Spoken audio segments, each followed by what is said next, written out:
Amazon AWS Cloud Practitioner exam, which recently got its name changed from CLF-C01 to CLF-C02, is an important exam for anyone who wants to start working in AWS and want to make a career in cloud computing. And in today's exam preparation video, I will take some questions on shared responsibility model, which is an important concept in AWS. In fact, not just in AWS, be it any cloud like Azure or GCP. This one concept is core of how you operate your solutions in the cloud. And yes, there is a free PDF file waiting for you. To know more how to get that PDF file with all the questions and the answers, watch the video till the very end. So let's understand the concept, do some questions, and let's prepare for AWS Cloud Practitioner exam.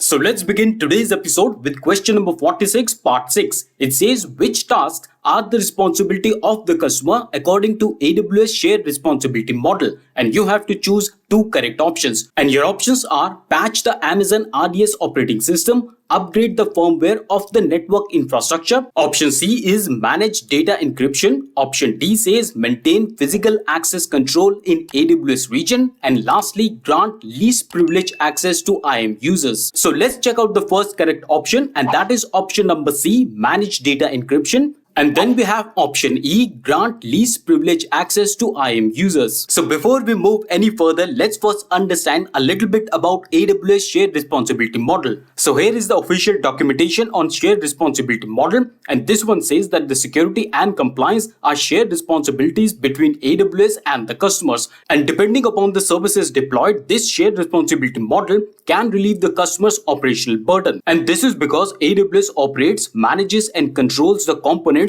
from the host operating system and virtualization layer down to the physical security of the facilities in which the services operates. And the customer assumes responsibility and management of the guest operating system and other associated application software in addition to the configuration of AWS provided security group firewall. So friends, this is a very high level definition on shared responsibility model. Do not worry if something is not clear. We are going to take a lot of questions on this concept and everything shall be clear. So let's move ahead with the question number 47. It says, according to AWS shared responsibility model, what comes under responsibility of security of the cloud? Please mind this keyword of the cloud. And your options are compute, IAM, storage, customer data, database, operating system, and lastly, networking. So let's see what are the correct options. Can you guess it? The first correct option is option A, compute. Secondly, we have option C, storage. And the third correct option is option E, database. And lastly, option G, networking. So friends, this is a very important concept in AWS shared responsibility model, responsibility for security of the cloud. See, of the cloud means the part of the shared responsibility which needs to be conducted, and in the cloud defines the customer responsibility that will be determined by the AWS cloud services that a customer selects. See, when you're using AWS cloud or any other cloud like Azure cloud or GCP cloud, the responsibilities are shared. So just to give you a quick comparison, in case you have on-premises infrastructure, all the responsibilities will be yours. So starting from the physical layer, you also have to secure the entire premises.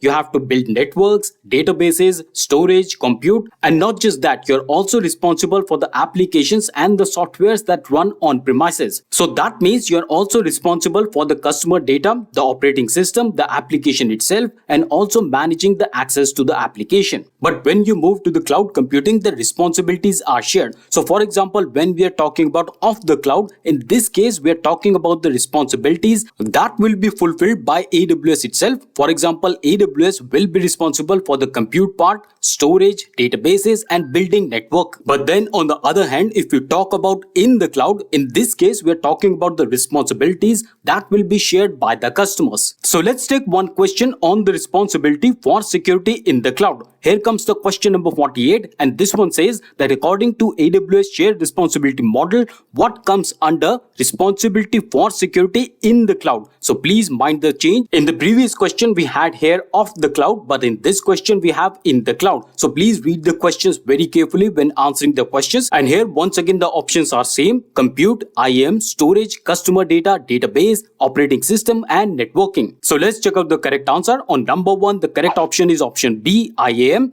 Then we have option D, customer data, and lastly option F, operating system. So I hope you understood the high level concept. Let me give you some documentation for self-study. So I'm on the same documentation that I just referred. Here you can see all the responsibility are here and they are divided into two categories. The first one is customer, that is responsibility for security in the cloud, and the second one is AWS, that is responsibility for the security of the cloud. So let's see what AWS needs to handle. Starting at the bottom, you can see regions, availability zones, edge location, and then we have hardware and AWS global infrastructure. So all these comes under the AWS global infrastructure, and I have stored a lot of questions for you on all these concepts. We'll take all those questions in the subsequent parts. For now, you can see that we also have compute, storage, database, networking, and software. And what are the responsibilities that comes under the customer? Here we can see we have client-side data, encryption, data integrity, authentication, server-side encryption, and then we also have networking traffic protection. Moving up in the diagram, you can also see operating system, network, and firewall configuration. That also comes under the customer responsibility, along with the platform applications, identity, and access management, which is IAM, and lastly customer data. So all this in blue color is customer responsibility, and all this in orange color is AWS responsibility. Moving on with the question number 49, it says under the AWS shared responsibility model,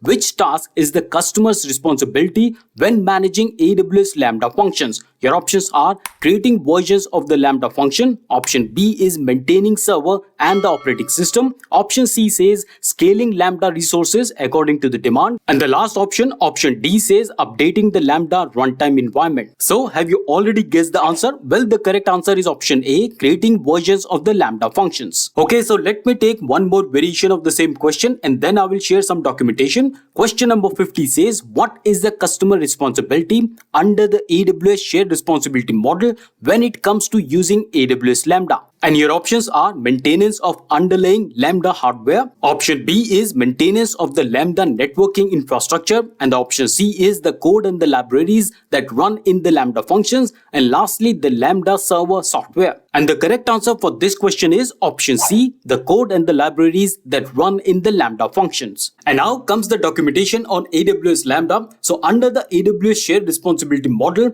AWS is responsible for the underlying infrastructure and the foundation services. On the flip side, the customers are responsible for the security of their code and AWS IAM to the Lambda service and within their function. It also means that the AWS is responsible for the physical servers, networking, operating system that runs the AWS Lambda functions. However, please note that the customers are responsible for the code that runs the Lambda functions as well as the IAM permissions that are used to access the functions. So I hope with this documentation, you are very clear about both sides of the responsibilities, the customer responsibility and the AWS responsibility. And yes, please read the questions very carefully while in the real exam. And also do like the video. So let's take a couple of more related questions. Question number 51 says that under the AWS shared responsibility model, which task is the customer's responsibility when managing AWS Lambda functions? And you can see the question is almost the same as the previous one, but the options are different. Let's read the options. The first one is security of their code. The second one is maintain server and the operating systems. And then on the third one, we have the storage and the accessibility of the sensitive data. Then we have scaling Lambda resources according to the demand. And then option E says identity and access management. And lastly, updating the Lambda runtime environment. And the very first correct option is option A, security of their code. Then we have option C, the storage and accessibility of sensitive data. And then the third correct option is identity and access management. And now that we are talking about the shared responsibility, friends, it's my responsibility to bring you the very latest questions, answers, documentation on various cloud certifications. It takes a lot of time, effort, and money to bring these videos to you. So please, as a shared responsibility, you can also help us by liking the video and subscribing to the channel. And I promise to bring the very best of the content. And also do check out the join membership option to get the exclusive content and new ways of learning. Now let's move ahead with the question number 52. It says, according to the AWS shared responsibility model, who is responsible for managing IAM user access and secret keys? And your options are IAM access and the secret keys are static,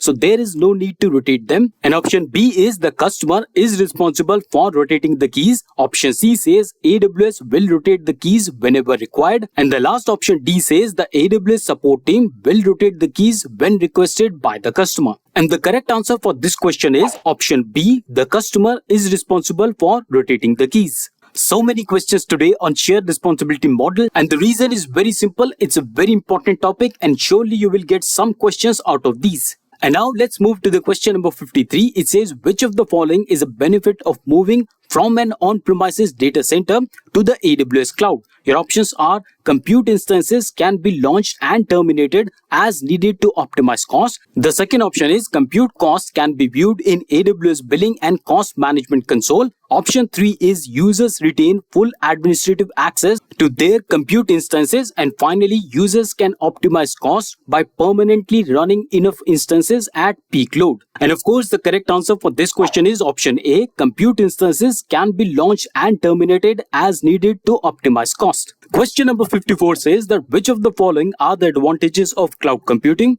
Your options are: trade fixed expenses for variable expense. Option B is free services by AWS. Option C is benefit for massive economics of scale. Option D says spin local resources quickly to save time. Option E is increase speed and agility. Option F, zero IT costs. And lastly, option G, stop spending money running and maintaining data centers. So let's check out the correct options. The first one is option A, trade fixed expense for variable expense. And just to remind you, fixed expense are also known as capital expenditure or CAPEX, while variable expense are also known as operational expenditure or OPEX. Now let's check out the second correct option, and that is option C, benefits from the massive economics of scale. And then we have option E, increase speed and agility. And lastly, option G, stop spending money running and maintaining data centers. So those were some of the advantages of cloud computing. Now let's move to the question number 55 that says, which of the following is a best practice to design your workload service architecture?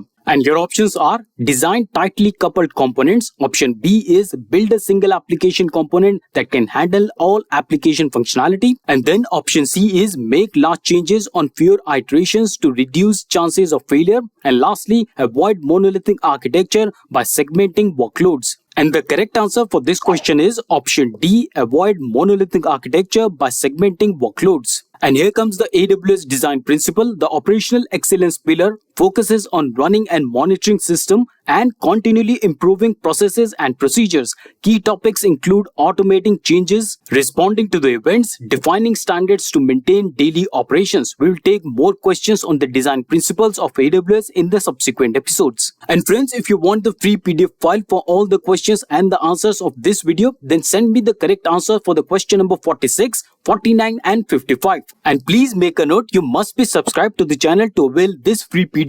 And nothing to worry, subscribing to the channel is absolutely free, no cost for you, but it really helps us to expand and reach more and more audience just like you. And send in your answers to our email ID, connectors@thetechblackboard.com. And friends, please note that this free PDF file is available only for the first 3 days of the video launch. And to get more free content, free PDF files, visit our website thetechblackboard.com, read our blogs and check out our membership program starting at just ₹89. And there you will get whole lot of learning materials and ways to connect directly with me and be a part of this growing community for all cloud learners. And that's all for today. I will see you in the next video. Till then, stay fit, keep learning, and thanks for watching.